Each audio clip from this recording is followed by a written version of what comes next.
आदिवासी अधिकार दिवस है और पूरी दुनिया में सभी आदिवासी लोग अपने अधिकारों के लिए चर्चा मंथन संवाद कर रहे हैं।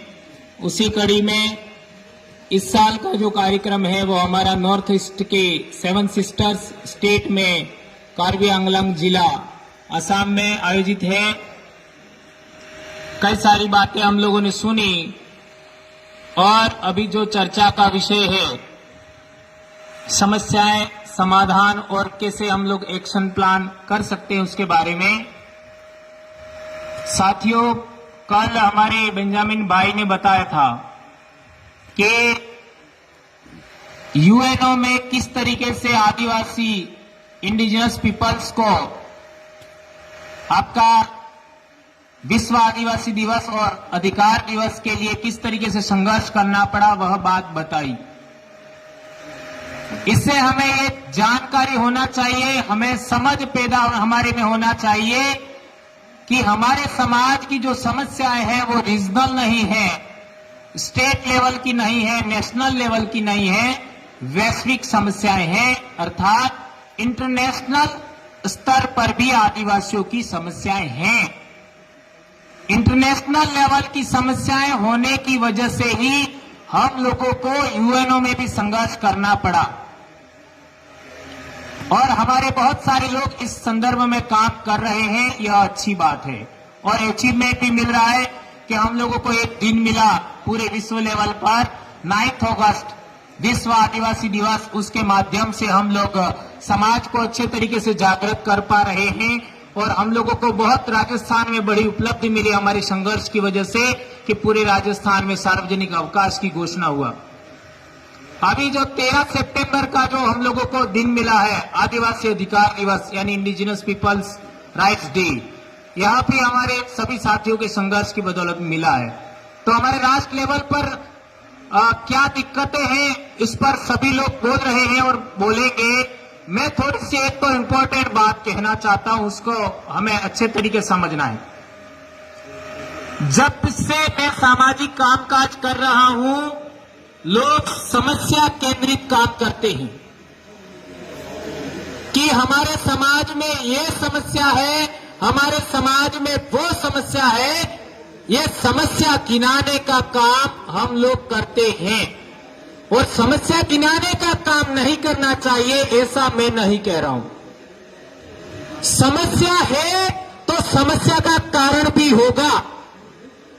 ये बात बहुत सारे लोग इस विषय पर कम बोलते हैं।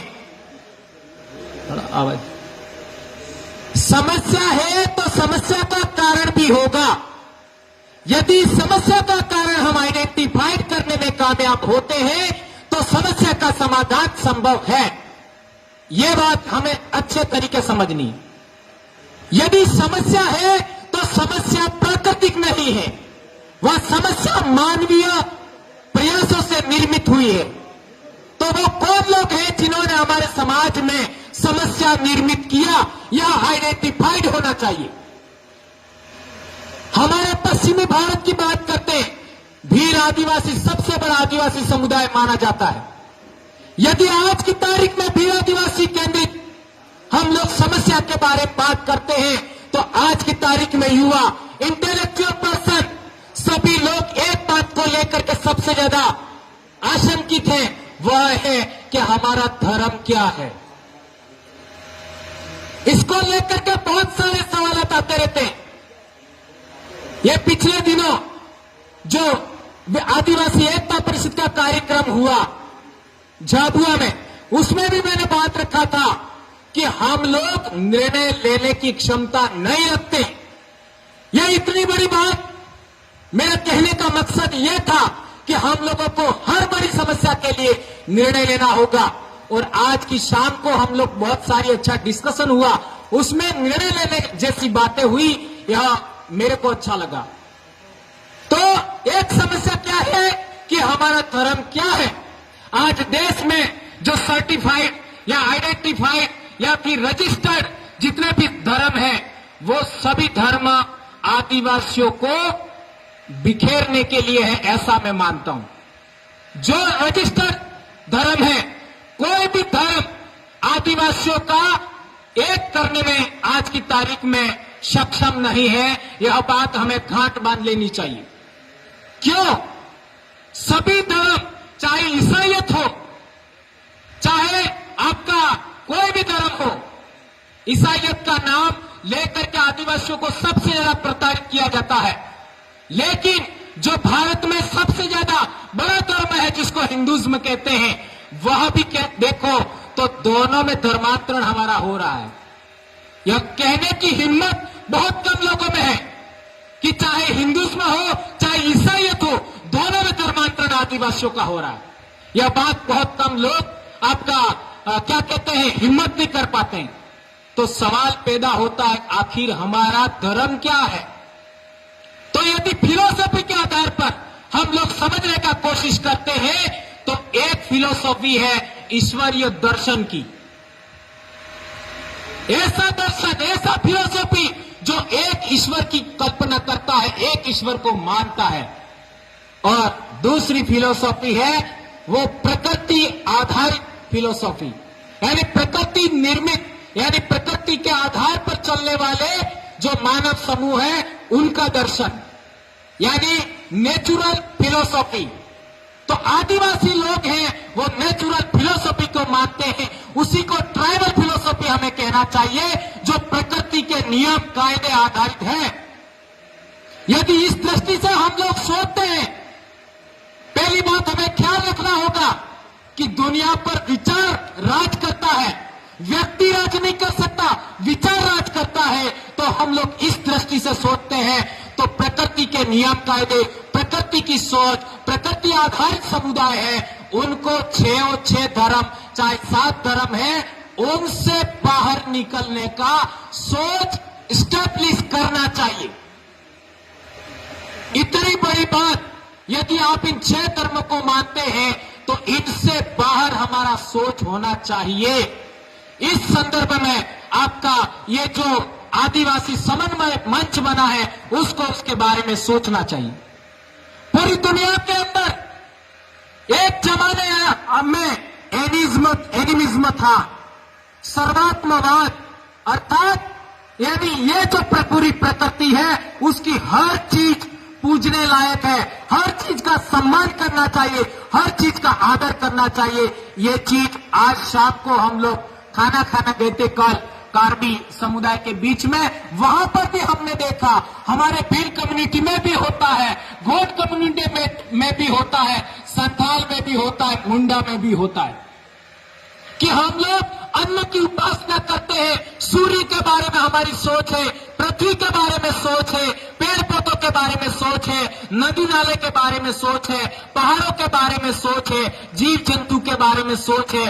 और आज की तारीख में मेरी जितनी एज है, मेरी जितनी समझ है, उसके आधार पर मैं कह सकता हूं कि आदिवासी लोग इस पूरे जीव जगत की रक्षा कर सकते हैं, पूरी प्रकृति की सुरक्षा कर सकते हैं, बशर्ते आदिवासी एकता कायम हो। और आदिवासी एकता कायम करने के लिए हम लोगों को सबसे पहले वैचारिक एकीकरण करना होगा। ये बात मैं कहना चाहता हूं। भाई ने 2 मिनट का अवसर और दिया है। एक और बात, इतना सब कुछ होते हुए सबसे गंभीर समस्या है कि हम लोगों के सामने, हम लोगों को रोकने के लिए सबसे पहले आदिवासी एक्टिविस्ट सामने आते हैं, और वो लोग पॉलिटिकल लोगों के द्वारा संरक्षित होते हैं। तो हमारा सबसे बड़ा विरोधी हमारे समाज के पॉलिटिकल लोग हैं। क्या ये बात मैं कह रहा हूं ये सही है? यदि आपको ऐसा लगता है तो यह बात सही होते हुए भी कुछ सही नहीं है। कैसे? यह बहुत बड़ी समस्या है। हमारे पॉलिटिकल लोग हैं, उनका सिलेक्शन हम लोग नहीं करते हैं। जो लोग समस्या पैदा करने वाले लोग हैं, वो हमारे लीडरों का सिलेक्शन करते हैं। यह बात बदलनी चाहिए। यदि हमारी पहली एक बहुत बड़ी बात है कि जहां आदिवासियों की आवाज उठनी चाहिए, वहां गुलाम लोग जाते हैं। ये थोड़ा हार्ड हो गया। यानी विधानसभा, यानी लोकसभा, राज्यसभा, जहां हमारी आवाज उठनी चाहिए, वहां लोग दूसरे लोगों के द्वारा सिलेक्टेड लोग हैं, वो जाते हैं, तो क्या पूरे देश का आदिवासी समुदाय, पूरे देश का ये बड़ा संगठन निर्मित हो रहा है, संगठनों का संगठन निर्मित हो रहा है, आदिवासी मंच, उसको सोचना चाहिए कि आदिवासियों के द्वारा सेलेक्टेड लोग किस तरीके से विधानसभा में जाए, किस तरीके से लोकसभा में जाए, किस तरीके से राज्यसभा में जाए, उसके बारे में हमें सोच कायम करना चाहिए, प्लानिंग बनाना चाहिए, एक कार्य योजना बनानी चाहिए, ऐसा मैं कहना चाहता हूं। और उसके लिए हमने दक्षिणी राजस्थान में एक मॉडल बनाया है, वो मॉडल पूरे आदिवासी लोगों को समझने की जरूरत है। उसके लिए यदि आप सबकी रजामंदी बनती है तो ये जो नवंबर में झारखंड में जो कार्यक्रम आयोजित है, उसमें हमारी जो सिलेक्शन प्रणाली, आदिवासी लीडर किस तरीके से आदिवासियों के द्वारा सिलेक्टेड होगा और किस तरीके से नियंत्रित होगा